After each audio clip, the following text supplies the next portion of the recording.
நம்ம என்ன பார்க்க போகிறோன்னா பாசிப்பருப்பு லட்டு எப்படி செய்கிறதுன்னு பார்க்க போகிறோம்.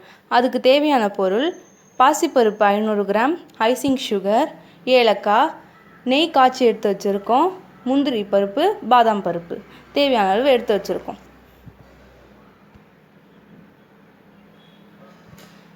கடாயை வச்சு ஹீட் ஆகிடுச்சு. இப்போ நம்ம எடுத்து வச்சுருக்க பாசிப்பருப்பு அதில் கொட்டி வறுத்துக்கலாம்.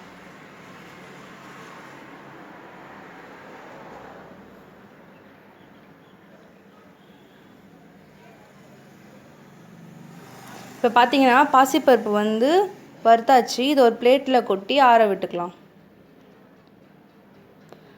ஆறுனதுக்கப்புறம் ஜாரில் போட்டு நல்லா பவுடர் மாதிரி அரைச்சி எடுத்துக்கலாம். அதில் ஏலக்காவும் சேர்த்து அரைச்சிக்கலாம். அப்புறம் நெய்யில் முந்திரி பருப்பையும் பாதாம் பருப்பையும் வறுத்து அதில் கொட்டிக்கலாம். இப்போது லட்டு பிடிக்கிறதுக்காக வேறு பாத்திரத்துக்கு மாற்றிக்கலாம். இப்போ பார்த்திங்கன்னா நம்ம வேறு பாத்திரத்தில் மாற்றிட்டு பாசிப்பருப்பை சேர்த்துட்டோம். நெக்ஸ்ட்டு ஐசிங் சுகர் சேர்க்குறோம். நல்லா மிக்ஸ் பண்ணிக்கோங்க. ரெண்டுத்தையும் சேர்த்து மிக்ஸ் பண்ணியாச்சு. இப்போ நம்ம காய்ச்சி வச்சுருக்க நெய்யை எடுத்து அதில் சேர்த்து நல்லா மிக்ஸ் பண்ணிக்கோங்க.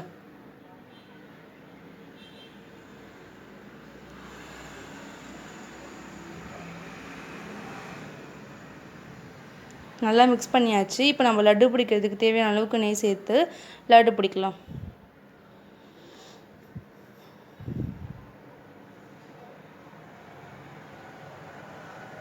இந்த மாதிரி நல்லா டைட்டாக லட்டு பிடிச்சிக்கோங்க. ரொம்ப டேஸ்ட்டாக இருக்கும் பாசிப்பருப்பு லட்டு.